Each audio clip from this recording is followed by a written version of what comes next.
Hello guys, this is my video from being trapped to being free, and it has to do with the change I undertook after getting to Baruch.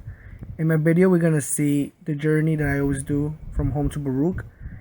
We're gonna see some of the things that changed my life, and we're gonna see what Baruch has done for me as well the UMLA and Seek, what networks it has generated for me, and what changes it has done for me. First off, I lived in Manhattan, in El Barrio, also known as East Harlem. I lived here my entire life. As we're gonna see, the first park that we just crossed is where everything started. That's where I first did my first volunteer work. It was aligned with my church, and it was to better the park in the area. There's always used to be a lot of trash there. We're also gonna see right now the playground where I used to hang out every day when I was younger. It's called White Park, and I used to hang here for hours because my family used to own a bakery across the street. So it was close by, and I used to go play handball.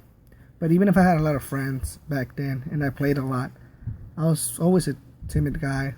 Like, I always didn't want to talk. I used to hide behind my friends, or behind my mom. And I feel like that was something that was stopping me from doing many things. And even at college right now, I feel like my freshman year, that was one of the main problems I had. I used to hide too much. I was always in my comfort zone, and I never wanted to get out. As we're gonna walk right now, we're gonna see some art made by De La Vega, which was also an activist, or it still is, not quite sure anymore. He had to do with business, small businesses, and try to help them out. Also, we're gonna see my elementary school. I still come back sometimes. It's PS72.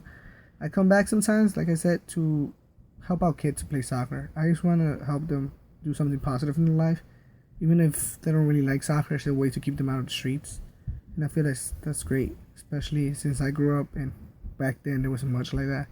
It was either your parents did something for you, or you ended up in the streets. Also, we're gonna see something that has been affecting my community, which are condominiums. This has crossed great inflation in my neighborhood. Prices are going up, and they're also trying to move. We're also suffering from gentrification. A lot of our families that are low income are getting kicked out for wealthy people. I mean, it's nice because the neighborhood is a lot safer now, because there's more police around and they keep it safer. But it's also bad because of the economy. If prices keep going up, we might have to move out, and that's something bad. Right now, we're gonna make it to the train, and I normally take the 6 train, and normally it takes me around 20 to an hour, depending how bad trains are, or if something's going on in the train. And the 6 is always crowded, so normally in this time, instead of doing homework or reading something, I'm just listening to music and reflect about things that happened to me. One thing that really caught my attention was a kid once asked me, why was I such a great leader, especially in the soccer field? So I took this in mind and I started thinking about what leadership really meant to me.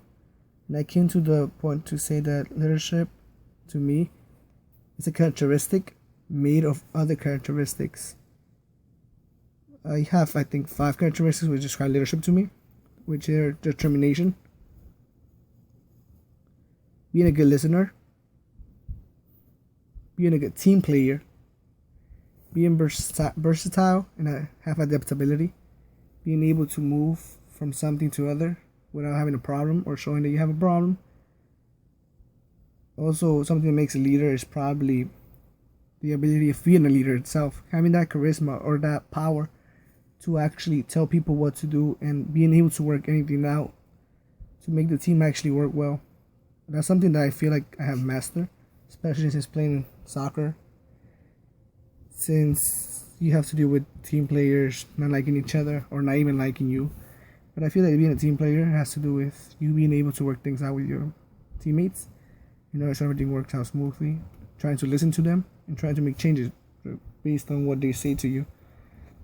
And I feel that is something that I already knew because of soccer. It's something that I keep developing within Baruch, and it's something that Baruch, Zeke, and the UMLA have kept putting in my mind, and I haven't stopped trying to surpass what I already done. So I always see the life. There's never a limit for you.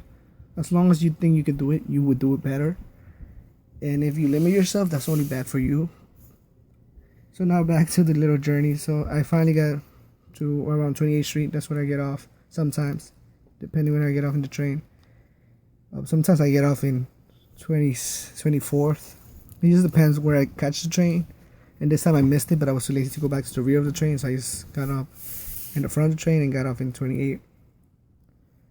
As I reach Baruch, I'm probably gonna have to say that in high school I was never challenged, and it was easy, and that's what I thought about Baruch at first before I came in, before the SEEK program, the summer SEEK program. I thought it was gonna be easy, that I just had to come in, stop whatever the professor said, and spit it back in the test, but I was wrong.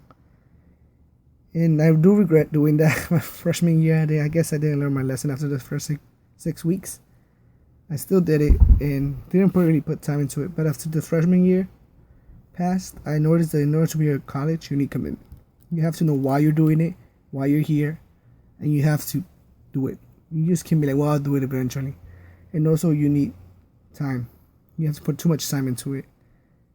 And I guess this commitment changed what I'm really focusing on in this video, because without both of them, I probably wouldn't be doing this or even be in the Baruch.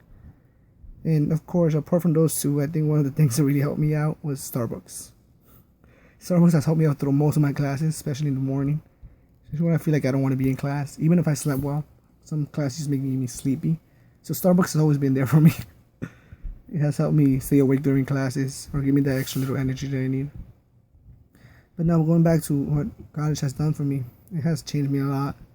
Like I said, I was shy before, and now I'm finally being able to open up, and it was all thanks to SEEK and the UMLA. And every time I think about Baruch, I don't think of Baruch as a whole, but I think about it more as first SEEK and the UMLA. And I feel that they both have done a lot for me. They have created a network for me to use that many people don't take advantage, and many people don't see it. But if you pay attention, the network's actually there. You just have to know how to take advantage of it.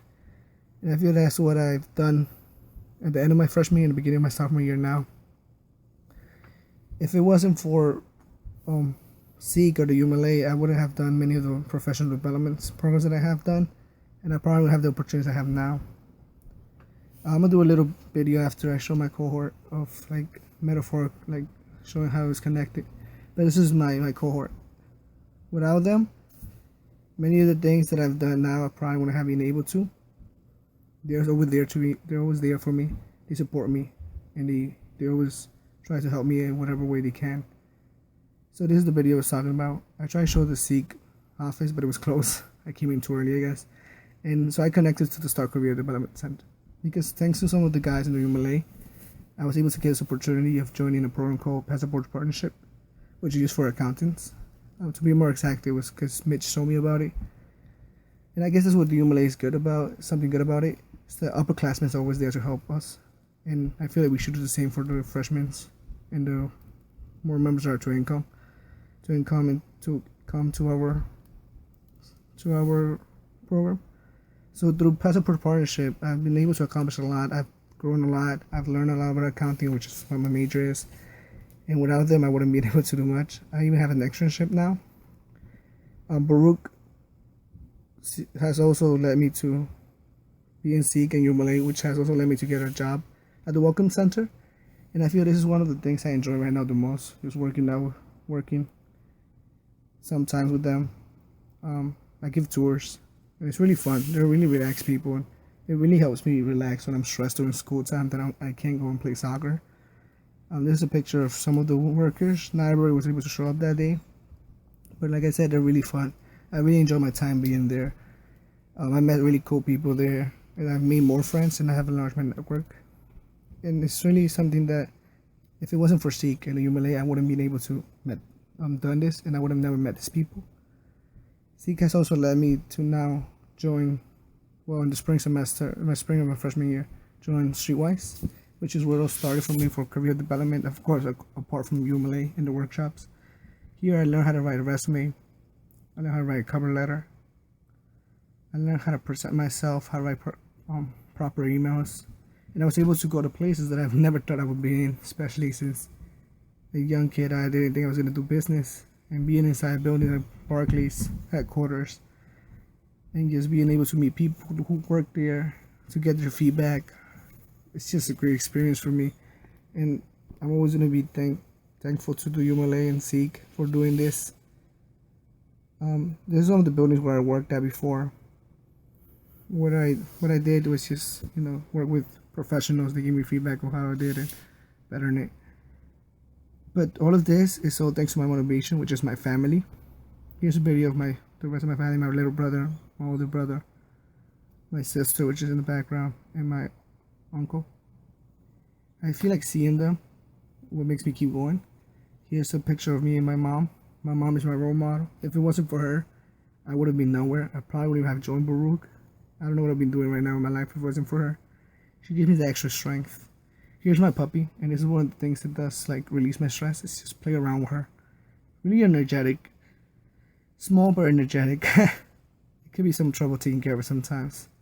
Another way I release my stress is by playing soccer. Sometimes I just go to a park near my house called Randall's. It's an island actually. A lot of soccer fields. I just go here, just kick, release all the stress I have, and it's really helpful. So I just have to say thank you to UMLA and thank you to you guys for watching. I hope you guys enjoyed and have a wonderful day. Thank you.